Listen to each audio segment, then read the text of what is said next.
पांची तुहाडा सारिਆਂ ਦਾ बहुत-बहुत स्वागत करदी हां लाइव प्रोग्राम किंजामा परदेस दे विच स्टडी वीज़ा दे नाल रिलेटेड ये लाइव शो लैके असीं एक वारी फिर ਤੋਂ तुहाडे सारिਆਂ ਦੇ ਲਈ हाजिर हो गए हां जी। जेकर अज तुसीं भी अपने घरे बैठे हो परदेस जाना चाहुंदे हो ओवरसीज जाण दा सुपना देखदे हो कोई भी क्वेश्चन है तुहाडे मन दे विच कि तुसीं बाहर जाके पढ़ना है जेकर हाले फ्रैशली पास आउट होए हो जे तुसीं रीसेंट पास आउट हो 2021 दे विच तुहाडा रिजल्ट डिक्लेयर होया है बाहर जाण दी इच्छा रखदे हो किहड़ी कंट्री तुहानूं चूज करनी चाहिदी है किहड़ा कोर्स तुहाडे लई रेलेवेंट रहेगा जिस दे नाल तुहाडे वीज़ा चांसेस होर भी वध जाण किहड़ा कॉलेज तुहानूं चूज करना चाहिदा है किहड़ा प्रोविंस चूज करना चाहिदा है जिन्ने भी कंपैरिजन्स ने किवें प्रोसीड करना चाहिदा है स्टडी वीज़ा दे सक्सैसफुल एक अचीवमेंट दे लई किवें ये सारे स्टैप्स तुसीं प्रोक्योर कर सकदे हो किवें प्रोसीड कर सकदे हो अगे जेकर ये सवाल तुहाडे मन दे विच भी ने प्रोसीजर जानना चाहुंदे हो शो दे विच कॉल करके अपनी प्रोफाइल सांझी कीती जा सकदी है अपने नंबर सांझे कीते जा सकदे ने जेकर आईएलटीएस अटैम्प्ट कर चुके हो उहदे बैंड्स दस के तुसीं असैसमेंट लै सकदे हो लाइव एक्सपर्ट्स दे वल्लों कि तुहाडे लई किहड़ा ऑप्शन सब तो सही रहेगा सब तो वधिया रहेगा। ये तो गल होगी फ्रैश स्टूडेंट्स की जिहड़े रीसेंट पास आउट होए ने जेकर गल करिए उन्हां बच्चों की जिहड़े पहले अपलाई करके रिफ्यूज हो चुके ने उन्हां बारे भी असीं शो दे विच गल करांगे हर एक कंट्री दे बारे गल करांगे किवें बच्चे नूं कोई भी कंट्री अपने लिए चूज करनी चाहिए है फिर चाहे वह कैनेडा होवे जिहड़ी बच्चों की ड्रीम डेस्टिनेशन रहिंदी है यूके होवे यूएसए होवे आस्ट्रेलिया होवे जिथे बहुत सारे बच्चे जाना चाहुंदे ने फ्लाइट्स का थोड़ा जिहा डिले चल रहा है बट वह भी हौली हौली करके जरूर सुधरेगा। ਤਾਂ ਤੁਹਾਡਾ ਵੀ ਕੋਈ ਕੁਐਸਚਨ ਹੈ ਦਿੱਤੇ ਗਏ ਨੰਬਰ ਤੇ ਕਾਲ ਕਰਕੇ ਆਪਣੀ ਪ੍ਰੋਫਾਈਲ ਸਾਡੇ ਨਾਲ ਸ਼ੇਅਰ ਕੀਤੀ ਜਾ ਸਕਦੀ ਹੈ। ਜਦੋਂ ਵੀ ਸਾਨੂੰ ਕਾਲ ਕਰੋਗੇ ਪਲੀਜ਼ ਤੁਸੀਂ ਇਹ ਇਨਸ਼ੋਰ ਕਰਨਾ ਹੈ ਕਿ ਨੈਟਵਰਕ ਏਰੀਆ ਦੇ ਵਿੱਚ ਰਹਿ ਕੇ ਤੁਸੀਂ ਸਾਨੂੰ ਕਾਲ ਕਰਨੀ ਹੈ। ਜਦੋਂ ਕਾਲ ਪਲੇਸ ਕਰਦੇ ਹੋ ਟੀਵੀ ਦੀ ਵੋਲਿਊਮ ਤੁਸੀਂ ਘਟਾ ਕੇ ਸਾਡੇ ਨਾਲ ਗੱਲ ਕਰਨੀ ਹੈ ਡਾਇਰੈਕਟਲੀ ਫੋਨ ਦੇ ਰਾਹੀਂ ਗੱਲ ਕਰਨੀ ਹੈ ਜਿੱਦਾਂ ਹੀ ਅਸੀਂ ਤੁਹਾਡੀ ਕਾਲ ਰਿਸੀਵ ਕਰਦੇ ਹਾਂ टीवी के थ्रू गल ना करियो जी ते जिद्दां ही असीं तुहाडी कॉल इत्थे रिसीव कर लैंदे हां सब तो पहला अपना नाम सानू दसना है प्रोफाइल शेयर करनी है उस तो बाद पूछना है अपना सवाल तुहाडे सवालों का जवाब देने दे लई ते मेरे नाल इत्थे कंट्रीज दे बारे डिस्कशन करन दे लई स्टडी वीज़ा एक्सपर्ट भी मौजूद ने जी मिस्टर गौरव तलवार सर बहुत बहुत स्वागत है तुहाडा। सत श्री अकाल जी। ਤੇ ਗੌਰਵ ਸਰ ਜਿਵੇਂ ਅੱਜ ਦਾ ਸਾਡਾ ਮੇਨ ਫੋਕਸ ਹੈ ਉਹ ਇਹ ਹੈ ਕਿ ਰੀਸੈਂਟ ਬੱਚੇ ਹੁਣ ਪਾਸ ਆਊਟ ਹੋਏ ਨੇ 2021 ਵਿੱਚ ਹੈ ਨਾ 31 ਜੁਲਾਈ 30 ਜੁਲਾਈ ਨੂੰ ਰਿਜ਼ਲਟ ਆਇਆ ਹੈ ਉਹਨਾਂ ਵਾਸਤੇ ਹੁਣ ਕਿਵੇਂ ਉਹ ਅੱਗੇ ਪ੍ਰੋਸੀਡ ਕਰਨ। ਬਿਲਕੁਲ ਜੇ ਤੁਸੀਂ ਰੀਸੈਂਟ ਪਾਸ ਆਊਟ ਹੋਏ ਹੋ ਚਾਹੇ ਤੁਸੀਂ 10th ਹੋ +2 ਹੋ ਗ੍ਰੈਜੂਏਸ਼ਨ ਕੀਤੀ ਹੈ ਤਾਂ ਮੁੱਖ ਮੁੱਦਾ ਇਹ ਹੈ ਕਿ ਤੁਸੀਂ ਪਹਿਲੇ ਕੰਟਰੀ ਦੀ ਚੋਣ ਕਰੋ क्योंकि इस समय जो टारगेट थोड़े सामने है वो आयल्स नहीं है जो टारगेट थोड़े सामने कंट्री नहीं है टारगेट थोड़े सामने कोई भी कॉलेज नहीं है टारगेट थोड़े सामने टाइम है क्योंकि इस समय जनवरी विच 90% जनवरी इनटेक्स आर फुल मई बहुत छोटा इनटेक है सितंबर 22 फिर मेजर इनटेक आऊगा मतलब थोड़ी जी गलती थोनू 1 साल दा डिले करा सकती है और थोड़ा प्रोफाइल जो है वो इन्ना डिजर्विंग होंदे हुए भी तुसी वीजा नहीं ले पाओगे जे तुसी 20 पास आउट हो जनवरी नहीं कर पाए 21 पास आउट हो जनवरी नहीं कर पाए तो फिर थोनू प्रॉब्लम आएगी। बिल्कुल जी ते कॉलर भी साडे नाल ने जी हेलो हेलो सत श्री अकाल जी। हाँ जी सर की सवाल है जी थोड़ा।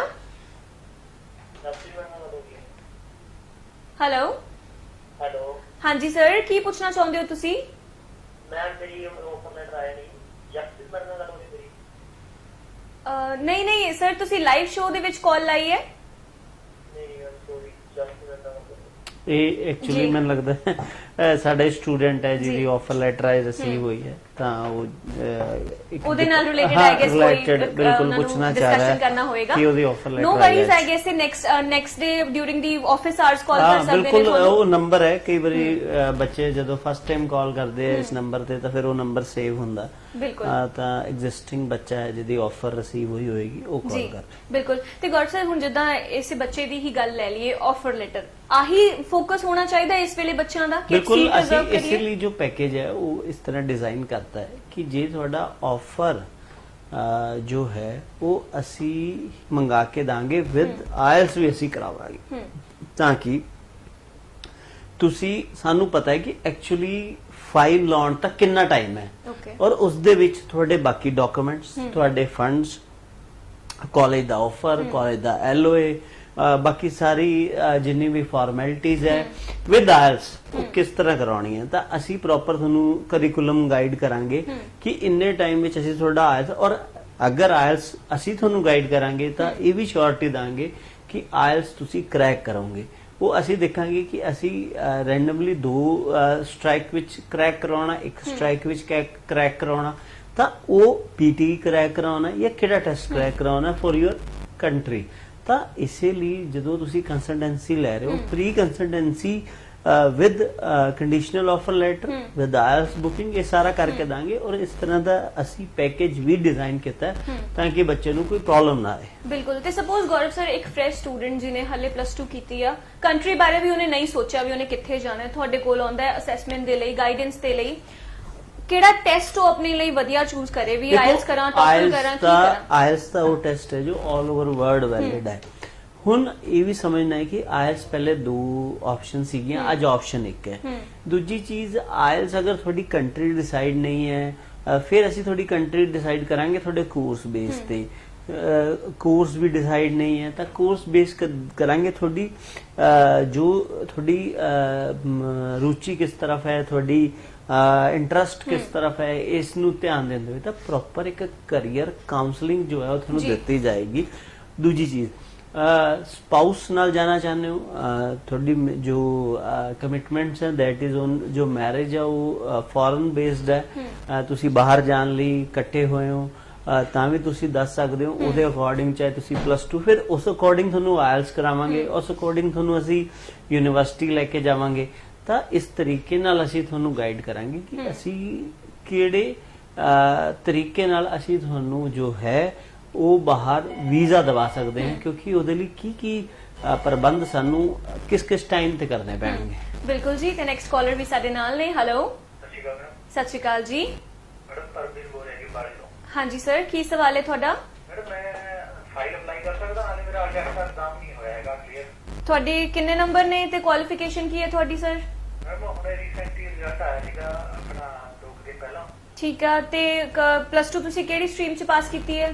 ਆਰਟਸ ਦੇ ਵਿੱਚ ਕੀਤੀ ਹੈ ਜੀ, 86% ਨੰਬਰ ਆਇਆ। ਠੀਕ ਹੈ, 86 ਤੁਹਾਡੇ ਬਿਲਕੁਲ। number ਅਸੀਂ ਨੇ। ਤੁਸੀਂ ਲਾਈਵ ਦੇਖ ਰਹੇ ਸੀ, ਅਸੀਂ ਦੱਸਤਾ ਕਿ ਤੁਸੀਂ ਜੋ ਅਨਕੰਡੀਸ਼ਨਲ ਆਫਰ ਲੈਟਰ ਔਰ ਕੰਡੀਸ਼ਨਲ ਆਫਰ ਲੈਟਰ ਲੈ ਸਕਦੇ ਹੋ। ਬਹੁਤ ਸਾਰੇ ਕਾਲਜ ਇਸ ਸਮੇਂ ਕੰਡੀਸ਼ਨਲ ਆਫਰਸ ਦੇ ਰਹੇ ਹੈ ਜਿਹਦੇ ਵਿੱਚ ਆਪਾਂ ਉਹਨਾਂ ਨੂੰ ਸਰ ਆਇਲਸ ਦਾ ਇਹਦੇ ਚ exam, ਸੌਰੀ ਮੈਂ ਤੁਹਾਨੂੰ ਇੰਟਰਰਪਟ ਕਰ ਰਹੀ ਹਾਂ, ਫਰਕ ਕੀ ਰਹੇਗਾ ਕਿਉਂਕਿ ਮੈਂ ਵੀ ਬਤਾ ਜਾਣਨਾ ਬਿਲਕੁਲ ਚਾਹੁੰਦੀ ਸੀ, ਬਹੁਤਾਂ ਨੂੰ ਨਹੀਂ ਪਤਾ 100% ਹੋਏਗਾ। ਕੰਡੀਸ਼ਨਲ ਆਫਰ ਲੈਟਰ ਇਹ ਹੈ ਕਿ ਅਸੀਂ ਉਹਦੇ ਵਿੱਚ ਕਾਲਜ ਲਿਖ ਕੇ ਦੇਗਾ ਕਿ ਅਸੀਂ ਆਇਲਸ ਕਰੈਕ ਨਹੀਂ ਕੀਤਾ, ਨਹੀਂ ਹੈ, ਬੁੱਕ ਕਰਾਤਾ ਹੈ। Okay. ਤਾਂ ਜਦੋਂ ਬੁੱਕ ਕਰਾ ਕੇ ਦਾਂਗੇ ਤਾਂ ਸਾਨੂੰ ਆਫਰ ਦੁਬਾਰਾ ਨਹੀਂ ਦੇਗਾ, ਸਿੱਧੀ ਐਲਓਏ, ਸਿੱਧਾ ਜੋ ਜਿਸ ਡਾਕੂਮੈਂਟ ਫॉर ਵੀਜ਼ਾ ਪਰਪਸ ਉਹ ਦੇ ਦੇਗਾ, ਕਿਉਂਕਿ ਆਫਰ ਇਜ਼ ਅ ਡਾਕੂਮੈਂਟ ਜੋ ਵੀਜ਼ਾ ਪਰਪਸ ਲਈ ਯੂਜ਼ ਨਹੀਂ ਹੁੰਦੀ ਹੈ। ਤਾਂ ਫਿਰ ਅਸੀਂ ਸਿੱਧੀ ਡਾਇਰੈਕਟ ਫੀਸ ਸਬਮਿਟ ਕਰਾਵਾਂਗੇ ਔਰ ਵੀਜ਼ਾ ਪਰਪਸ ਲਈ ਆ ਜਾਏਗਾ, ਤਾਂ ਆਫਰ ਵਾਲਾ ਸਟੈਪ ਸਾਡਾ ਬਚ ਜਾਏਗਾ। ਠੀਕ ਹੈ। ਦੂਜੀ ਚੀਜ਼, ਬਹੁਤ ਸਾਰਿਆਂ ਨੇ ਆਇਲਸ ਕੀਤੀ ਹੈ, ਦੇ ਵਾਂਟ ਟੂ ਇੰਪਰੂਵ ਕਰ ਸਕਦੇ ਕੰਡੀਸ਼ਨ ਆਫਰ ਲੈਟਰ ਲੈ ਕੇ। ਤਾਂ offer letter is based on conditions ਔਰ ਅਨਕੰਡੀਸ਼ਨਲ, ਇਹ ਦੋਨੋਂ ਵਿੱਚ ਅਸੀਂ ਦੇਖ ਕੇ ਤੁਹਾਨੂੰ ਗਾਈਡ ਕਰਾਂਗੇ। ਬਿਲਕੁਲ ਜੀ। ਤੇ ਨੈਕਸਟ ਕਾਲਰ ਵੀ ਸਾਡੇ ਨਾਲ ਨੇ। ਹੈਲੋ, ਹੈਲੋ, ਸਤਿ ਸ਼੍ਰੀ ਅਕਾਲ ਜੀ। ਸਤਿ ਸ਼੍ਰੀ ਅਕਾਲ ਮੈਡਮ ਜੀ। ਹਾਂਜੀ ਸਰ, ਕੀ ਸਵਾਲ ਹੈ ਜੀ ਤੁਹਾਡਾ? ਹਾਂਜੀ, ਅਸੀਂ ਰਾਮਪੁਰਾ ਤੋਂ ਦੇਖ ਕੇ ਖੰਡਤ ਹੋ ਰਹੇ ਸੀ। ਹਾਂਜੀ। ਤੇ ਸਵਾਲ ਮੈਡਮ ਇਹ ਹੈ ਵੀ ਆਪਣਾ ਹੁਣ ਤੱਕ ਜਿਹੜੇ ਆਪਣਾ ਬੱਚੇ ਜਾ ਰਹੇ ਜਾਂ ਜਿਹੜੇ ਫੇਸ ਤੇ ਜਾ ਰਹੇ ਆ, ਤੇ ਮੰਨ ਲਓ ਕਿ ਕਿਸੇ ਨੇ ਵੈਸੇ ਜਾਣਾ ਹੋਵੇ ਵਰਕ ਪਰਮਿਟ ਤੇ ਜਾਂ ਹੋਰ ਹੈ ਨਾ ਜੀ, ਹਾਂਜੀ ਉਸ ਤੋਂ ਬਾਅਦ ਕੋਈ ਕਰਨਾ ਪਾਓਗੇ ਜੀ? ਸਰ ਪ੍ਰੋਫਾਈਲ ਮਤਲਬ ਜਿਨ੍ਹਾਂ ਨੂੰ ਭੇਜਣਾ ਚਾਹੁੰਦੇ ਹੋ ਤੁਸੀਂ ਵਰਕ ਪਰਮਿਟ ਤੇ, ਉਹ ਕੀ ਕਰਦੇ ਨੇ ਜਾਂ ਤੁਸੀਂ ਆਪਣੇ ਬਾਰੇ ਪੁੱਛ ਰਹੇ ਹੋ? ਇਹ ਪ੍ਰੋਫਾਈਲ ਮਤਲਬ ਜਿੱਦਾਂ ਕਿ ਕੋਈ ਸਾਨੂੰ ਕਿਤੇ ਵੀ ਜਾਣਦਾ ਹੋਵੇ ਤਾਂ ਅਦਰਵਾਈਜ਼ ਵੀ ਫਿਰ ਵੀ ਅਸੀਂ ਪੈਸੇ ਲੈ ਕੇ ਜਾਣਾ ਹੋਵੇ। ਹਾਂ, ਮਤਲਬ ਵਰਕ ਪਰਮਿਟ ਬਾਰੇ ਪੁੱਛ ਰਹੇ ਹੋ ਤੁਸੀਂ ਕਿਸੇ ਕੰਟਰੀ ਦਾ? ਹਾਂਜੀ ਹਾਂਜੀ ਹਾਂਜੀ। ਤਾਂ ਤੁਸੀਂ ਕੰਮ ਕੀ ਕਰਦੇ ਹੋ? ਕਿਉਂਕਿ ਮੇਰੇ ਨਾਲ ਹੀ ਮਾਸਟਰ ਜੀ ਬਾਹਰ ਗਏ ਸੀਗੇ ਜੈਕ ਤੋਂ 2007 ਦੇ ਵਿੱਚ। ਅੱਛਾ ਜੀ। ਉਹ ਇੱਥੇ ਟੈਕਸੀ ਡਰਾਈਵਰ ਸੀਗੇ, ਉਸ ਤੋਂ ਬਾਅਦ ਉਹ ਫਰਾਂਸ ਗਏ ਸੀ ਪੈਰਿਸ। ਅੱਛਾ ਜੀ। ਤੇ ਉਸ ਤੋਂ ਬਾਅਦ ਉਹਨਾਂ ਨੇ ਆਪਦੇ ਦੋਨੇ ਲੜਕੇ ਗੁੜੀਆ ਤੇ ਮੇਰੀ ਮਾਸੀ ਜੀ ਹਾਂਜੀ ਹਾਂਜੀ ਉਹ ਬਰਾਰੇ ਤੇ ਉਹਨੂੰ ਕਿਹਨੇ ਸਾਰੇ ਸੈਟਲ ਨੇ। ਠੀਕ ਹੈ। 2007 ਤੋਂ ਬਾਅਦ ਦੀ ਗੱਲ ਹੈ ਜੀ। ਠੀਕ ਹੈ ਠੀਕ ਹੈ। ਤੁਸੀਂ ਡਰਾਈਵਰ ਸੀ, ਮੈਰਿਡ ਸੀ, ਉਹਨਾਂ ਨੇ ਕੋਈ ਜਿਵੇਂ ਕਹਿੰਦੇ ਵੀ ਆਈਲੈਂਡਸ ਵਗੈਰਾ ਨਹੀਂ ਕੀਤਾ ਸੀ, ਤਾਂ ਅੱਜਕੱਲ ਤੇ ਆਈਲੈਂਡਸ ਵਗੈਰਾ ਦਾ ਟ੍ਰੈਂਡ ਤਾਂ ਜੀ। ਹਾਂਜੀ ਹਾਂਜੀ ਸਰ, ਬੇਸਿਕਲੀ ਕੰਮ ਤੇ ਡਿਪੈਂਡ ਕਰਦਾ ਹੈ, ਤੁਸੀਂ ਕੀ ਕਰਦੇ ਹੋ? ਦੇਖੋ ਜੋ 2007 ਵਿੱਚ ਵੀਜ਼ਾ ਲੱਗਦਾ ਸੀ ਔਰ ਅੱਜ ਲੱਗਦਾ ਸੀ ਬਹੁਤ ਫਰਕ ਆ ਚੁੱਕਿਆ ਹੈ। ਅੱਜ ਤੋਂ 2007 ਵਿੱਚ ਜਦੋਂ ਅਸੀਂ ਕੰਮ ਸ਼ੁਰੂ ਕੀਤਾ ਸੀ ਕਰ ਰਹੇ ਸੀ ਤਾਂ ਉਦੋਂ ਵੀਜ਼ਾ ਦੀ ਜੋ ਸ਼ਰਤਾਂ ਸੀ ਬਹੁਤ ਸੁਖਾਵਨੀਆਂ ਸੀ, ਬਹੁਤ ਸਿੰਪਲ ਸੀ, ਬਹੁਤ ਸਿੱਧੀਆਂ ਸੀ। ਤੇ ਅੱਜ ਜੋ ਵੀਜ਼ਾ ਦੀ ਸ਼ਰਤਾਂ ਬਹੁਤ ਸਕਰੂਟਨਿੰਗ ਹੋ ਗਈ ਹੈ, ਬਹੁਤ ਟਾਈਟ ਹੋ ਗਈਆਂ। ਤਾਂ ਇਸ ਲਈ ਅੱਜ ਪਲੀਜ਼ ਇੱਕ ਮਿੰਟ ਮੈਂ ਤੁਹਾਨੂੰ ਕੁਐਸਚਨ ਕਰਦਾ ਜੀ। ਹਾਂਜੀ ਪੁੱਛੋ ਸਰ, ਤੁਸੀਂ ਕਰਦੇ ਕੀ ਹੋ, ਕੰਮ ਕੀ ਕਰਦੇ ਹੋ? ਆਪਣਾ ਦੁੱਧਾ ਕੰਮ ਹੈ, ਦਹੀਂ ਦਾ ਕੰਮ ਹੈ ਜੀ।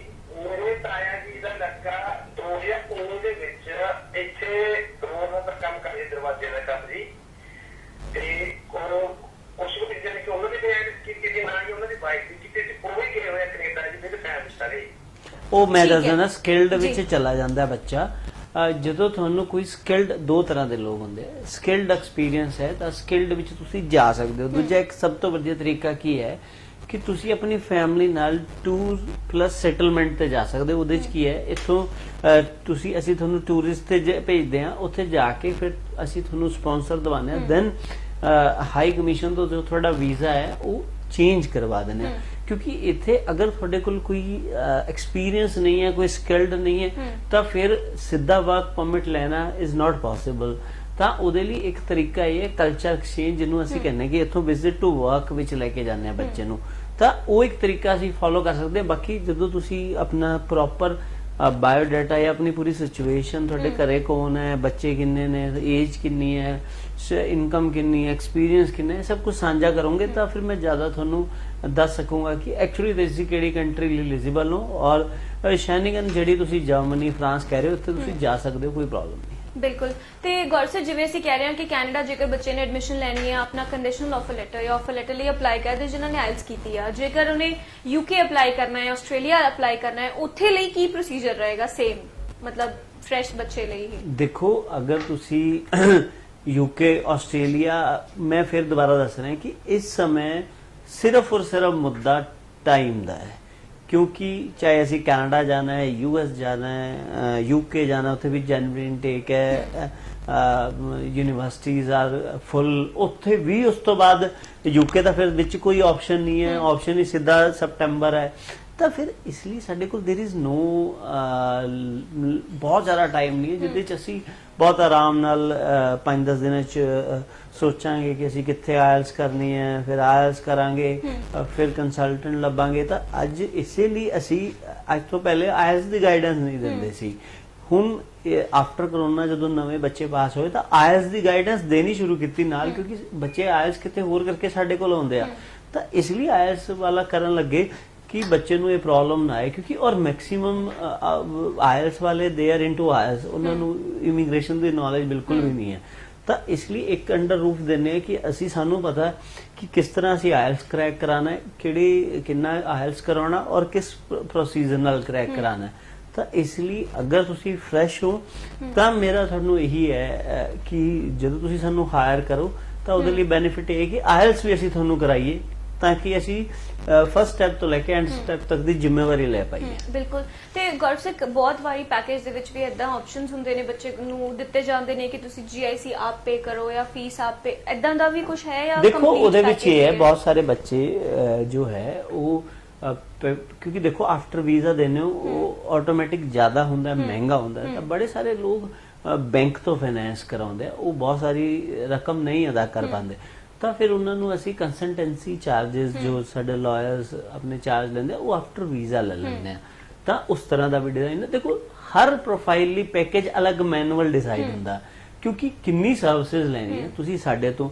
ਤੁਸੀਂ ਆਇਲ ਸਾਡੇ ਤੋਂ ਕਰਾਉਣੀ ਹੈ, ਤੁਸੀਂ ਫੰਡਸ ਕਿੱਥੋਂ ਕਰਾਣੇ ਹੈ, ਤੁਸੀਂ ਉਸ ਤੋਂ ਬਾਅਦ ਆਪਣੇ ਡਾਕੂਮੈਂਟੇਸ਼ਨ, ਤੁਸੀਂ ਆਫਰ, ਫੀਸ 6 ਮਹੀਨੇ ਦੀ, ਸਾਲ ਦੀ, ਉਸ ਤੋਂ ਬਾਅਦ ਅਸੀਂ ਬਹੁਤ ਸਾਰੇ ਬੱਚਿਆਂ ਨੂੰ ਸਕਾਲਰਸ਼ਿਪ ਲਈ ਤਿਆਰ ਕਰਾਉਣੇ ਆ। ਇਹ ਬੜੀ ਸਾਰੀ ਚੀਜ਼ਾਂ ਨੇ ਜਿਹਦੇ ਵਿੱਚ ਅਸੀਂ ਦੇਖਦੇ ਹੋਏ ਇਹ ਸਮਝਦੇ ਕਿ ਅਸੀਂ ਕਿਸ ਤਰ੍ਹਾਂ ਬੱਚੇ ਨੂੰ ਔਰ ਕਿਹੜੀ ਸਰਵਿਸ ਸਾਡੇ ਤੋਂ ਚਾਹੀਦੀ ਹੈ, ਉਸ ਅਕੋਰਡਿੰਗ ਪੈਕੇਜ ਡਿਸਾਈਡ ਕਰਦੇ ਹਾਂ। ਬਿਲਕੁਲ ਜੀ। ਤੇ ਜਿਹੜੇ ਦਰਸ਼ਕ ਇਸ ਵੇਲੇ ਸਾਡਾ ਸ਼ੋਅ ਦੇਖ ਰਹੇ ਨੇ, ਸ਼ੋਅ ਲਾਈਵ ਚੱਲ ਰਿਹਾ ਹੈ ਜੀ ਕਿੰਜ ਜਾਵਾਂ ਪਰਦੇਸ, ਤੁਹਾਡੇ ਸਾਰਿਆਂ ਦੇ ਲਈ। ਜੇਕਰ ਤੁਸੀਂ ਵੀ ਆਪਣੇ ਮਨ ਦੇ ਵਿੱਚ ਸੋਚਿਆ ਹੈ ਕਿ ਤੁਸੀਂ ਬਾਹਰ ਜਾ ਕੇ ਪੜ੍ਹਨਾ ਹੈ, this is the right time to apply. ਜੇ ਇਸ ਤੋਂ ਵੀ ਤੁਸੀਂ ਹੋਰ ਆਪਣਾ ਸਮਾਂ ਲਓਗੇ, ਟਾਈਮ ਵੇਸਟ ਕਰੋਗੇ, ਤਾਂ ਉਹ ਤੁਹਾਡੇ ਲਈ ਹੀ ਮਹਿੰਗਾ ਪਏਗਾ। ਫਿਰ ਚਾਹੇ ਉਹ ਫਰੈਸ਼ ਬੱਚੇ ਹੋਣ ਜਿਹੜੇ ਪਾਸ ਆਊਟ ਹੋਏ ਨੇ ਰੀਸੈਂਟਲੀ, ਜਾਂ ਉਹ ਬੱਚੇ ਹੋਣ ਜਿਹੜੇ ਰਿਫਿਊਜ਼ ਹੋ ਚੁੱਕੇ ਨੇ, ਹੁਣ ਰਾਈਟ ਸਮਾਂ ਹੈ ਅਪਲਾਈ ਕਰਨ ਦਾ। ਸਹੀ ਜਾਣਕਾਰੀ ਦੇ ਲਈ ਤੁਸੀਂ ਕਾਲ ਕਰ ਸਕਦੇ ਹੋ, ਸ਼ੋਅ ਦੇ ਵਿੱਚ ਆਪਣੀ ਪ੍ਰੋਫਾਈਲ ਸ਼ੇਅਰ ਕਰ ਸਕਦੇ ਹੋ ਸਾਡੇ ਨਾਲ ਤੇ ਲਾਈਵ ਗਾਈਡੈਂਸ ਲੈ ਸਕਦੇ ਹੋ ਐਕਸਪਰਟਸ ਦੇ ਵੱਲੋਂ। ਤੁਹਾਨੂੰ ਨਹੀਂ ਸਮਝ ਆ ਰਿਹਾ, ਕੋਈ ਡਾਊਟ ਹੈ ਮਨ ਦੇ ਵਿੱਚ ਕਿ ਕਿਵੇਂ ਇੱਕ ਸਕਸੈਸਫੁਲ ਵੀਜ਼ਾ ਤੱਕ ਤੁਸੀਂ ਪਹੁੰਚ ਸਕਦੇ ਹੋ, ਫਿਰ ਚਾਹੇ ਉਹ ਕਿਸੇ ਵੀ ਕੰਟਰੀ ਦਾ ਵੀਜ਼ਾ ਹੋਵੇ, ਸ਼ੋਅ ਦੇ ਵਿੱਚ ਕਾਲ ਕਰਕੇ ਸਹੀ ਗਾਈਡੈਂਸ ਲਈ ਜਾ ਸਕਦੀ ਹੈ। ਜੇਕਰ ਤੁਹਾਨੂੰ ਇਹ ਲੱਗਦਾ ਹੈ ਕਿ ਸ਼ੋਅ ਦੇ ਵਿੱਚ ਤੁਸੀਂ ਆਪਣਾ ਪੂਰਾ ਸਵਾਲ ਨਹੀਂ ਪੁੱਛ ਪਾ ਰਹੇ ਹੋ ਜਾਂ ਕੋਈ ਵੀ ਹੋਰ ਦਿੱਕਤ ਆ ਰਹੀ ਹੈ ਤਾਂ ਤੁਸੀਂ ਇਸ ਨੰਬਰ ਤੇ ਆਪਣੇ ਡਾਕੂਮੈਂਟਸ ਵੀ ਜ਼ਰੂਰ WhatsApp ਕਰ ਦਿਆ ਕਰੋ ਤਾਂ ਕਿ ਜਿਹੜੇ ਵੀ ਐਕਸਪਰਟਸ ਨੇ ਇਸ ਟੀਮ ਦੇ ਵੱਲੋਂ ਤੁਹਾਨੂੰ ਦੁਬਾਰਾ ਤੋਂ ਰਿਵਰਟ ਬੈਕ ਕੀਤਾ ਜਾਏਗਾ। ਹਰ ਇੱਕ ਕੁਐਸਚਨ ਦਾ ਤੁਹਾਡੇ ਆਨਸਰ ਦਿੱਤਾ ਜਾਏਗਾ ਇੱਕ ਪ੍ਰੋਪਰ ਵੇ ਦੇ ਨਾਲ। ਇਸ ਤੋਂ ਇਲਾਵਾ ਸ਼ੋਅ ਦੇ ਵਿੱਚ ਕਾਲ ਕਰਕੇ ਤਾਂ ਜਾਣਕਾਰੀ ਲਈ ਜਾ ਹੀ ਸਕਦੀ ਹੈ। ਕਾਲਿੰਗ ਨੰਬਰ ਤੁਹਾਡੀ ਟੈਲੀਵਿਜ਼ਨ ਸਕਰੀਨ ਤੇ ਅਪੀਅਰ ਹੋ ਹੀ ਰਿਹਾ ਹੈ। ਇਸੇ ਨੰਬਰ ਤੇ ਤੁਸੀਂ ਸਾਨੂੰ ਕਾਲ ਕਰਨੀ ਹੈ। ਸ਼ੋਅ ਦੇ ਵਿੱਚ ਲਾਈਵ ਕਾਲ ਕਰਕੇ ਆਪਣੇ ਸਵਾਲਾਂ ਦਾ ਜਵਾਬ ਤੁਸੀਂ ਪਾ ਸਕਦੇ ਹੋ। ਤੇ ਗੌਰਵ ਸਾਹਿਬ, ਬਹੁਤ ਵਾਰੀ ਬੱਚਿਆਂ ਦੇ ਨਾਲ ਇਹ ਵੀ ਹੋ ਰਿਹਾ ਹੈ ਹੁਣ ਕਿ ਵੀ ਜਨਵਰੀ ਇਨਟੇਕ 'ਚ ਹੁਣ ਕੋਰਸ ਅਵੇਲੇਬਲ ਨਹੀਂ ਹੈ ਜਿਹੜਾ ਲੈਣਾ ਹੈ, ਤੇ ਹੁਣ ਜਿਹੜਾ ਗੈਪ ਪੈ ਜਾਊਗਾ ਉਹਦੇ ਵਿੱਚ ਮਤਲਬ ਕਿਵੇਂ ਬੱਚਾ ਉਹਨੂੰ ਮਤਲਬ ਦੇਖੋ cope up ਉਹਦੇ ਲਈ ਕਰੇਗਾ ਤਾਂ ਉਹਦੇ ਨਾਲ? ਤੁਹਾਨੂੰ ਤਾਂ ਹੀ ਅਸੀਂ ਗਾਈਡ ਕਰਦੇ ਹਾਂ ਕਿ ਬੱਚਾ ਪੈਰਲਲ ਕੀ ਕੰਮ ਕਰ ਸਕਦਾ ਹੈ। ਦੂਜੀ ਚੀਜ਼, ਅਸੀਂ ਵੀਜ਼ਾ ਹੀ ਕਿਉਂ ਨਾ ਲੈ ਕੇ ਰੱਖ ਲਈਏ, ਫਾਈਲ ਕਿਉਂ ਨਾ ਲਾ ਦਈਏ, ਚਾਹੇ ਉਹ ਇਨਟੇਕ ਮਈ ਹੈ, ਚਾਹੇ ਜਨਵਰੀ ਹੈ, ਚਾਹੇ ਸਤੰਬਰ ਹੈ, ਕਿਉਂਕਿ ਉਦੋਂ ਸਾਡਾ ਗੈਪ ਨਹੀਂ ਕਾਊਂਟ ਹੋਏਗਾ। ਸਾਡੇ ਜੋ ਫਾਈਲ ਹੈ ਜਿਸ ਦਿਨ ਲੌਗਇਨ ਹੋ ਗਈ, ਸਾਡੇ ਉਸ ਤੋਂ ਪਿੱਛੇ ਦੀ ਕਾਊਂਟਿੰਗ ਹੋਣੀ ਹੈ। ਤਾਂ ਬਹੁਤ ਵਾਰੀ ਅਸੀਂ ਕੇਸਿਸ ਵਿੱਚ ਕੀ ਕਰਦੇ ਹਾਂ ਕਿ ਲੈਟਸ ਸਪੋਜ਼ ਬੱਚਾ ਆਇਆ, ਉਹਦਾ ਜੈਨ ਵਿੱਚ ਮਈ ਵਿੱਚ ਹੈ, ਤਾਂ ਉਹਦੀ ਫਾਈਲ ਅੱਜ ਹੀ ਲਾ ਦੇਣੀ, ਹੁਣੇ ਲਾ ਮਤਲਬ ਦੇਣੀ। ਮਈ ਦੇ ਵਿੱਚ ਲਾ ਸਕਦਾ ਹੈ ਬੱਚਾ? ਬਿਲਕੁਲ, ਫਾਈਲ ਅਸੀਂ ਸੈਪਟੈਂਬਰ ਦੇ ਵੀ ਲਾ ਸਕਦੇ ਹਾਂ। ਤਾਂ ਵੀਜ਼ਾ ਜ਼ਰੂਰ ਉੱਥੋਂ ਤੋਂ ਸ਼ੁਰੂ ਹੋ ਜਾਂਦਾ ਹੈ। ਉਸ ਦਾ ਮੀਨਵਾਈਲ ਅਸੀਂ ਬੱਚੇ ਨੂੰ ਪਰਸਨੈਲਿਟੀ ਡਿਵੈਲਪਮੈਂਟ, ਸਪੋਕਨ ਇੰਗਲਿਸ਼ ਔਰ ਇਸ ਤਰ੍ਹਾਂ ਦੇ ਐਪਟੀਟਿਊਡ ਪ੍ਰੋਗਰਾਮ ਲਈ ਗਾਈਡ ਕਰਦੇ ਹਾਂ ਤਾਂ ਕਿ ਉੱਥੇ ਜਾ ਕੇ ਜਾਂ ਕਿਸੇ ਸਪੈਸ਼ਲ ਸਕਿਲਡ ਕੰਮ ਲਈ ਐਨਰੋਲ ਕਰਾ ਦਿੰਦੇ ਹਾਂ ਤਾਂ ਕਿ ਉੱਥੇ ਜਾ ਕੇ ਉਹਦੇ ਕੋਲ ਕੋਈ ਹੱਥੀ ਐਕਸਪੀਰੀਅੰਸ ਹੋਵੇ, ਉੱਥੇ ਜਾ ਕੇ ਬੰਦਾ ਜਾਂਦੇ ਹੀ ਅੰਡਰ ਪ੍ਰੈਸ਼ਰ ਨਾ ਆ ਜਾਏ, ਉਹਦੇ ਕੋਲ ਕੰਮ ਕਰਨ ਲਈ ਆਪਸ਼ਨਸ ਹੋਣ। ਬਿਲਕੁਲ। ਤੇ ਗੌਰਵ ਸਰ, ਬਾਇਓਮੈਟ੍ਰਿਕਸ ਦੇ ਰਿਜ਼ਲਟਸ ਵੀ ਹੁਣ ਤੱਕ ਬਹੁਤ ਪੈਂਡਿੰਗ ਚੱਲ ਰਹੇ ਨੇ, ਬਹੁਤ ਸਾਰੇ ਬੱਚਿਆਂ ਦੇ ਕਾਲਸ ਆਉਂਦੇ ਨੇ। ਦੇਖੋ ਬਾਇਓਮੈਟ੍ਰਿਕਸ ਦੀ ਗੱਲ ਇਹ ਹੈ ਕਿ ਹੁਣ ਤਾਂ ਉਹਨਾਂ ਨੇ ਪ੍ਰੋਪਰ ਕਿਊ ਬਣਾਤੀ। ਹੁਣ ਗੱਲ ਇਹ ਹੈ ਕਿ ਬਹੁਤ ਵਾਰੀ ਤੁਹਾਡਾ ਕੰਸਲਟੈਂਟ ਕਿੰਨਾ ਕੁ ਅਪਗ੍ਰੇਡ ਹੈ, ਕਿੰਨੀ ਜਲਦੀ ਪਿਕ ਕਰਦਾ ਹੈ, ਇਸ ਤੇ ਬਹੁਤ ਕੁਝ ਹੈ। ਕਈ ਵਾਰੀ ਉਹ ਤੁਹਾਡੀ ਮੇਲ ਧਿਆਨ ਨਹੀਂ ਦਿੰਦਾ, ਉਸ ਤੇ ਵਾਰ-ਵਾਰ ਮੇਲਸ ਨਹੀਂ ਸ਼ੂਟ ਕਰਦਾ, ਉਹਦੇ ਕੋਲ ਪ੍ਰੋਪਰ ਮੈਨ ਪਾਵਰ ਨਹੀਂ ਹੈ, ਕਿਉਂਕਿ ਮੈਨ ਪਾਵਰ ਬਹੁਤ ਵੱਡਾ ਇਸ਼ੂ ਹੈ ਇਸ ਕੰਮ ਵਿੱਚ, ਕਿਉਂਕਿ ਇੱਕ ਫਾਈਲ ਨੂੰ ਕਾਉਂਸਲ ਕਰਨ ਤੋਂ ਇਲਾਵਾ ਫਾਈਲ ਲਾਉਣ ਤੱਕ ਬਹੁਤ ਵੱਡੀ ਮੈਨ ਪਾਵਰ ਚਾਹੀਦੀ ਹੈ। ਤਾਂ ਜਿਸ ਤਰ੍ਹਾਂ ਅਸੀਂ 2 ਜਣੇ ਸਿਰਫ ਬੈਠੇ ਆ, ਤੁਹਾਨੂੰ ਟੀਵੀ ਤੇ ਦਿਖ ਰਿਹਾ, ਪਰ ਤੁਹਾਡੇ ਤੱਕ ਪਹੁੰਚਣ ਲਈ ਬਹੁਤ ਵੱਡੀ ਮੈਨ ਪਾਵਰ ਇਸ ਕੈਮਰੇ ਦੇ ਪਿੱਛੇ ਵੀ ਕੰਮ ਕਰ ਰਹੀ ਹੈ, ਹੈੱਡ ਆਫਿਸ ਵੀ ਕੰਮ ਕਰ ਰਹੀ ਹੋਏਗੀ। ਤਾਂ 2 ਬੰਦਿਆਂ ਨੂੰ ਰਿਪਰੈਜ਼ੈਂਟ ਕਰਨ ਲਈ 1000 ਬੰਦਾ ਪਿੱਛੇ ਕੰਮ ਕਰਦਾ। ਉਸੇ ਤਰ੍ਹਾਂ ਕੰਸਲਟੈਂਟ ਉਹੀ ਕਾਮਯਾਬ ਹੈ ਜਿਸ ਕੋਲ ਬਹੁਤ ਵੱਡਾ ਇਨਫਰਾਸਟ੍ਰਕਚਰ ਹੈ, ਬ੍ਰਾਂਡਸ ਹੈ। ਹੁਣ ਇੱਕ ਜਿਹਦੇ ਕੋਲ ਇੱਕ SEO ਹੈ ਜਾਂ ਸਿਰਫ ਇੱਕ ਹੀ ਫਲੋਰ ਹੈ ਔਰ 4 ਕੈਬਿਨ ਨੇ, ਉਹ ਫਿਰ ਉਹ ਕਿੱਥੇ ਫਾਈਲਿੰਗ ਕਰੇਗਾ, ਕਿੱਥੇ ਆਫਰ ਮੰਗਾਏਗਾ, ਕਿੱਥੇ ਉਹਦੇ ਕੋਲ ਟਾਈਪ ਹੋਏਗਾ, ਕੱਲ ਨੂੰ ਉਹ ਰਿਪਰੈਜ਼ੈਂਟੇਟਿਵਸ ਨੂੰ ਕਿੱਦਾਂ ਮਨਾਏਗਾ। ਤਾਂ ਇਸ ਲਈ ਕਿਉਂਕਿ ਜੋ ਕਾਲਜ, ਸਕੂਲਸ ਜਾਂ ਜੋ ਵੀ ਐਜੂਕੇਸ਼ਨ ਅਦਾਰੇ ਨੇ, ਉਹ ਵੀ ਜਿਹਦੇ ਨਾਲ ਟਾਈਪ ਕਰਦੇ ਆ, ਉਹਦਾ ਇੱਕ ਰਿਕਾਰਡ ਜੋ ਹੈ ਉਹ ਦੇਖਦੇ ਆ, ਇਨਫਰਾਸਟ੍ਰਕਚਰ ਦੇਖਦੇ ਆ, ਕਿੰਨੀ ਮੈਨ ਪਾਵਰ ਹੈ ਕੰਮ ਕਰ ਰਿਹਾ, ਇਹ ਦੇਖਦੇ ਆ। ਤਾਂ ਇਹ ਐਕਚੁਅਲੀ ਦੇਖਣੀ ਚਾਹੀਦੀ ਹੈ ਤੁਹਾਨੂੰ। ਰਾਈਟ। ਤੇ ਇਹ ਤਾਂ ਸਰ ਗੱਲ ਹੋ ਗਈ ਰਿਜ਼ਲਟਸ ਦੀ ਵੀ, ਜਦੋਂ ਤੁਸੀਂ ਕਿਹਾ ਕਿ ਵੀ ਕਿਊ ਅਲੱਗ ਕਰ ਦਿੱਤੀ ਗਈ ਹੈ, ਤਾਂ ਬੱਚਾ ਆਪਣੀ ਰੀਸ਼ਡਿਊਲ ਵੀ ਕਰ ਸਕਦਾ ਹੈ ਪਹਿਲਾਂ ਦੇ ਲਈ, ਮਤਲਬ ਪਹਿਲਾਂ ਕਰ ਸਕਦਾ ਹੈ। ਕਿਊ ਅਲੱਗ ਹੈ। ਤੁਸੀਂ ਬਹੁਤ ਸਾਰੇ ਬੱਚਿਆਂ ਦਾ 18, 19, 10 ਸਤੰਬਰ ਨੂੰ ਹੈ, ਤਾਂ ਤੁਹਾਨੂੰ ਉਸ ਤੋਂ ਪਹਿਲੇ ਜੋ ਹੈ ਆਪਣਾ ਰਿਜ਼ਲਟ, ਆਪਣੀ ਕਿਊ ਕਰ ਲੈਣੀ ਚਾਹੀਦੀ ਹੈ, ਕਿਉਂਕਿ ਹਾਂ ਅਸੀਂ ਤਾਂ ਜਿੰਨੇ ਵੀ ਸਾਡੇ ਥਰੂ ਬੱਚੇ ਅਪਲਾਈ ਸੀ ਸਭ ਦਾ ਕਿਊ ਅਪ ਕਰਕੇ ਪਹਿਲੇ ਲਾਤਾ, ਟਾਈਮ ਦੇਤਾ, ਤਾਂ ਕਿ ਬੱਚੇ ਨੂੰ ਇਸ ਤਰ੍ਹਾਂ ਦੀ ਪ੍ਰੋਬਲਮ ਜੋ ਹੈ ਨਾ। ਬਿਲਕੁਲ ਜੀ। ਤੇ ਸ਼ੋਅ ਦੇ ਵਿੱਚ ਨੈਕਸਟ ਕਾਲਰ ਵੀ ਸਾਡੇ ਨਾਲ ਨੇ ਜੀ। ਹੈਲੋ, ਸਤਿ ਸ਼੍ਰੀ ਅਕਾਲ ਜੀ। ਹਾਂਜੀ ਸਰ, ਕੀ ਪੁੱਛਣਾ ਚਾਹੁੰਦੇ ਹੋ ਤੁਸੀਂ? ਅੱਛਾ ਜੀ, ਕੀ ਪ੍ਰੋਫਾਈਲ ਹੈ ਸਰ ਤੁਹਾਡੇ ਬੇਟੇ ਦੀ? 6.5 ਬੈਂਡਸ ਨੇ, ਕਿਸੇ ਦੇ ਵਿੱਚ 5.5 ਤਾਂ ਨਹੀਂ ਹੈਗੇ ਸਰ? 6.5 LLB ਕੀਤੀ ਹੋਈ ਆ, ਠੀਕ ਹੈ ਸਰ।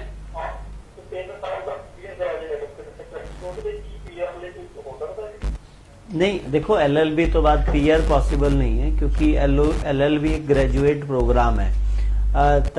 ਤੁਹਾਨੂੰ ਤੁਹਾਡੇ ਲਈ ਇੱਕ ਬੈਸਟ ਆਪਸ਼ਨ ਇਹ ਹੈ ਕ੍ਰਿਮੀਨੋਲੋਜੀ ਦਾ, ਤੁਸੀਂ ਡਿਪਲੋਮਾ ਲਓ, PG ਡਿਪਲੋਮਾ ਫॉर 1 ਈਅਰ, ਉੱਥੇ ਜਾ ਕੇ ਕ੍ਰਿਮੀਨੋਲੋਜੀ ਦਾ ਡਿਪਲੋਮਾ ਕਰਨ, ਦੈਨ ਉੱਥੇ 1 ਸਾਲ ਕੰਮ ਕਰਨ ਔਰ PR ਮਿਲੂਗੀ।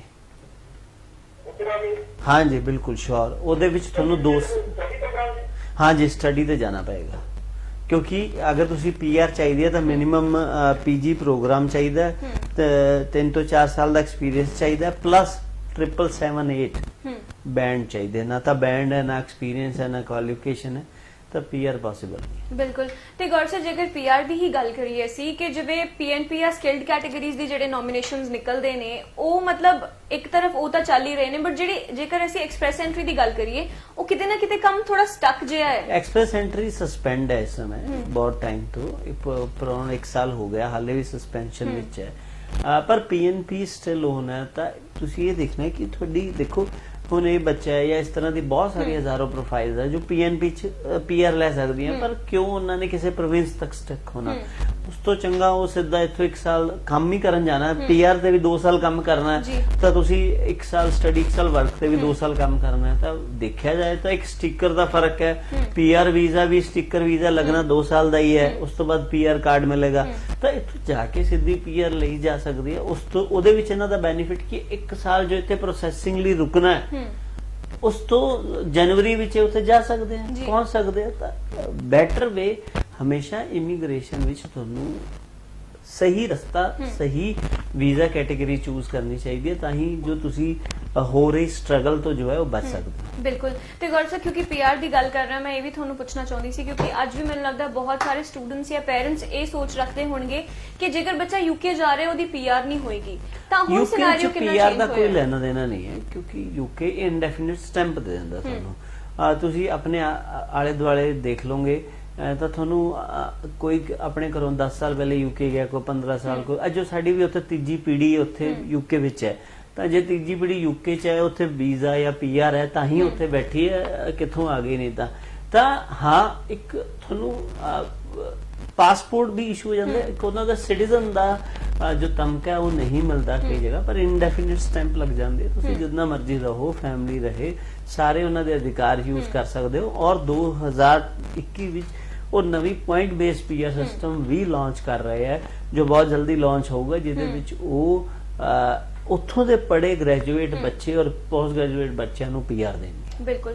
ਤੇ ਗੌਰ ਸਰ, ਫਰੈਸ਼ ਸਟੂਡੈਂਟਸ ਬਾਰੇ ਅਸੀਂ ਕਾਫੀ ਗੱਲ ਕੀਤੀ, ਜ਼ਿਕਰ ਵੀ ਕੀਤਾ, ਬਟ ਜਿਹੜੇ ਬੱਚੇ ਮਲਟੀਪਲ ਰਿਫਿਊਜ਼ਲਸ ਲੈ ਕੇ ਬੈਠੇ ਨੇ ਉਹ ਬੱਚੇ ਹੁਣ ਕਿੱਥੇ ਅਪਲਾਈ ਕਰਨ? ਦੇਖੋ, ਸਭ ਤੋਂ ਪਹਿਲੇ ਤਾਂ ਉਹਨਾਂ ਨੂੰ ਇਹ ਦੇਖਣਾ ਹੈ, ਫਿਰ ਉਹੀ ਗੱਲ ਟਾਈਮ, ਇੱਕ ਇਨਟੇਕ ਮਿਸ ਹੋ ਗਿਆ, ਸਤੰਬਰ ਤੱਕ ਲਟਕ ਜਾਓਗੇ, ਟਾਈਮ ਨੂੰ ਕਵਰ ਕਰਨਾ ਹੈ। ਤਾਂ ਅਸੀਂ ਇਹ ਦੇਖਣਾ ਹੈ ਕਿ ਅਸੀਂ ਆਇਲਸ ਕਿੰਨੀ ਜਲਦੀ ਕਰ ਸਕਦੇ ਹਾਂ, ਕੌਣ ਸਾਨੂੰ ਆਇਲਸ ਵਿੱਚ ਹੈਲਪ ਕਰੂਗਾ, ਕਿਸ ਤਰ੍ਹਾਂ ਅਸੀਂ ਆਫਰ ਲਾਂਗੇ, ਔਰ ਵੀਜ਼ਾ ਦੀ ਕਿਆ ਸ਼ੋਰਟੀਜ਼ ਹੈ, ਬਿਲਕੁਲ ਇਸ ਤੇ ਕੰਮ ਕਰਨਾ ਹੈ। ਬਿਲਕੁਲ ਜੀ। ਤੇ ਨੈਕਸਟ ਕਾਲਰ ਵੀ ਸਾਡੇ ਨਾਲ ਨੇ। ਹੈਲੋ, ਹੈਲੋ, ਸਤਿ ਸ਼੍ਰੀ ਅਕਾਲ ਜੀ। ਸਤਿ ਸ਼੍ਰੀ ਅਕਾਲ ਜੀ। ਹਾਂਜੀ ਸਰ, ਕੀ ਪੁੱਛਣਾ ਚਾਹੁੰਦੇ ਹੋ ਤੁਸੀਂ? ਹਾਂਜੀ ਮੈਮ, ਮੇਰੀ ਬੇਟੀ ਨੇ ਜਿੱਦਾਂ +2 ਮੈਡੀਕਲ ਦਾ ਰਿਜ਼ਲਟ ਆ ਗਿਆ ਉਹਦਾ। ਠੀਕ ਹੈ ਸਰ, ਕਿੰਨੀ ਪਰਸੈਂਟੇਜ ਆਈ ਹੈ? 90% ਹੈ ਜੀ। ਠੀਕ ਹੈ ਸਰ, ਬਹੁਤ ਵਧੀਆ। ਤੇ ਆਇਲਸ ਕੀਤੀ ਹੈ ਉਹਨਾਂ ਨੇ? ਆਇਲਸ ਨਹੀਂ ਕਰਨੀ ਮੈਮ, ਓਵਰਆਲ 7 ਬੈਂਡ ਹੈ, ਨਾਟ ਲੈਸ ਦੈਨ 6। ਠੀਕ ਹੈ ਸਰ, ਵੈਰੀ ਗੁੱਡ। ਤੇ ਕੀ ਪੁੱਛਣਾ ਚਾਹੁੰਦੇ ਹੋ ਤੁਸੀਂ? ਮੈਂ ਕੈਨੇਡਾ ਦੇ ਵਿੱਚ ਪੁੱਛਣਾ ਸੀ ਕਿ ਆਪਾਂ ਨੂੰ ਵਿਦਆਊਟ ਮੈਥ ਕੀਤੀ ਹੈ ਜਾਂ ਹੁਣ ਕਿਹੜੇ ਕੋਰਸਸ ਮਿਲ ਸਕਦੇ ਹੈਗੇ? ਓਕੇ, ਦੇਖੋ, ਮੈਡੀਕਲ ਤੋਂ ਰੈਲੇਵੈਂਸ ਤੁਸੀਂ ਬੀਐਸਸੀ ਡਿਗਰੀ ਲੈ ਸਕਦੇ ਹੋ ਮੈਡੀਕਲ ਵਿੱਚ, ਬਾਇਓਟੈਕਨੋਲੋਜੀ, ਮਾਈਕਰੋਬਾਇਓਲੋਜੀ, बड़े सारे ऐसे पर्सनल सपोर्ट वर्कर, इस तरह के बहुत सारे कोर्सेज जो है मेडिकल तो रेलेवेंट जो है वो ले सकते हो। तीजी चीज ਤੁਹਾਨੂੰ ਹੁਣੇ ਅਪਲਾਈ ਕਰਨਾ ਹੈ ਕਿਉਂਕਿ ਜਨਵਰੀ ਚ ਸੀਟਸ ਆਰ ਫੁੱਲ, ਔਰ ਸਕੈਚੂਇਨ ਵਿੱਚ ਇਸ ਵਾਰ ਇਨਟੇਕ ਹੈ। ਜੇ ਸਕੈਚੂਇਨ ਵੀ ਤੁਹਾਡੀ ਚੁਆਇਸ ਹੈ ਤਾਂ ਡੈਫੀਨਿਟਲੀ ਤੁਸੀਂ ਪੈਕੇਜ ਵੀ ਲੈ ਸਕਦੇ ਹੋ।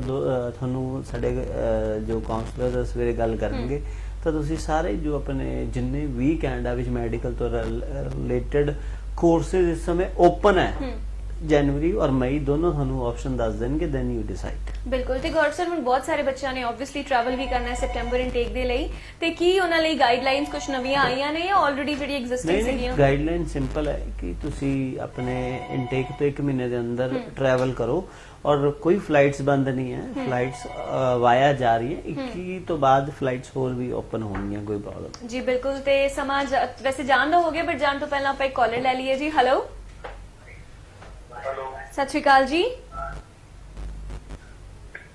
ਹੈਲੋ, ਹੈਲੋ, ਸਤਿ ਸ਼੍ਰੀ ਅਕਾਲ ਸਰ, ਕੀ ਪੁੱਛਣਾ ਚਾਹੁੰਦੇ ਹੋ ਤੁਸੀਂ?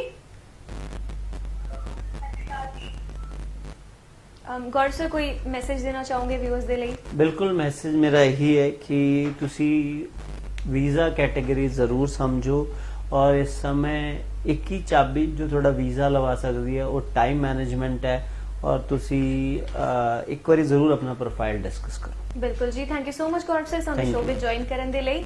ਇਸੇ ਦੇ ਨਾਲ ਜੀ ਹੁਣ ਤੁਹਾਡੇ ਕੋਲੋਂ ਵੀ ਇਜਾਜ਼ਤ ਚਾਹਾਂਗੇ। ਜੇਕਰ ਤੁਸੀਂ ਆਪਣੇ ਆਪ ਨੂੰ ਹਮੇਸ਼ਾ ਸਟੱਡੀ ਵੀਜ਼ਾ ਅਪਡੇਟਸ ਦੇ ਨਾਲ ਅਪਡੇਟਡ ਰੱਖਣਾ ਚਾਹੁੰਦੇ ਹੋ ਫਿਰ ਤੁਸੀਂ ਸਾਡਾ ਫੇਸਬੁੱਕ ਪੇਜ ਕਿੰਜਾਵਾ ਪਰਦੇਸ ਜ਼ਰੂਰ ਲਾਈਕ ਐਂਡ ਫੋਲੋ ਕਰ ਦਿਓ। ਇਸ ਤੋਂ ਇਲਾਵਾ ਸਾਨੂੰ ਦਿਓ ਇਜਾਜ਼ਤ, ਜਲਦੀ ਹਾਜ਼ਰ ਹੋਵਾਂਗੇ ਨਵੇਂ ਸ਼ੋਅ ਦੇ ਵਿੱਚ ਨਵੇਂ ਗੈਸਟ ਐਂਡ ਨਵੀਂ ਅਪਡੇਟਸ ਦੇ ਨਾਲ। ਉਦੋਂ ਤੱਕ ਤੁਸੀਂ ਸਾਰੇ ਦੇਖਦੇ ਰਹੋ ਫਾਸਟ ਵੇ ਤੇ ਕਿੰਜਾਵਾ ਪਰਦੇਸ ਤੇ ਆਪਣਾ ਖਿਆਲ ਰੱਖੋ ਜੀ। ਸਤਿ ਸ਼੍ਰੀ ਅਕਾਲ।